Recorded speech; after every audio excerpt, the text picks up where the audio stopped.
सोलापूर पुणे मार्गावरील संगीतम AC sleeper ट्रॅव्हल्समध्ये विद्यार्थिनीशी झालेल्या विनयभंग प्रकरणातील आरोपी क्लिनरला पोलिसांनी अटक केली असली तरी या घटनेने खासगी ट्रॅव्हल्समधील महिला सुरक्षेचा प्रश्न पुन्हा ऐरणीवर आलाय।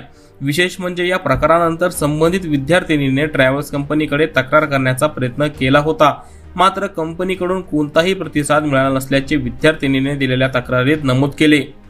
या प्रकरणात बसमधील क्लिनरने रात्री झोपलेल्या विद्यार्थिनीशी गैरवर्तन केल्याचा आरोप आहे। घटना उघडकीस आल्यानंतर आरोपी फरार झाला होता, मात्र वैराग पोलिसांनी सापळा रचून त्याला ताब्यात घेत भोसरी पोलिसांच्या स्वाधीन केले।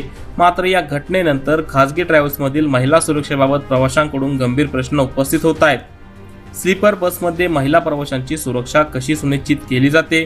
कर्मचाऱ्यांची पोलीस पडताळणी होते का? बसमध्ये सीसीटीव्ही व्यवस्था आहे का? तसेच तक्रारींवर तात्काळ प्रतिसाद देण्यासाठी प्रभावी यंत्रणा आहे का, याचा सखोल तपास होणे गरजेचे आहे।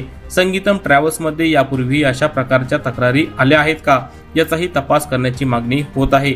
महिला प्रवाशांच्या सुरक्षेबाबत निष्काळजीपणा आढळल्यास संबंधितांवर कठोर कारवाई झाली तरच कायद्याचा खरा वचक बसेल, असे मत प्रवासी व सामाजिक कार्यकर्ते व्यक्त करतायत। संगीतम ट्रॅव्हल्स प्रकरणाने एक गोष्ट स्पष्ट केली की रात्रीच्या प्रवासात महिला सुरक्षेबाबत ट्रॅव्हल्स कंपन्यांची जबाबदारी आणि उत्तरदायित्व अधिक स्पष्ट होण्याची गरज आहे।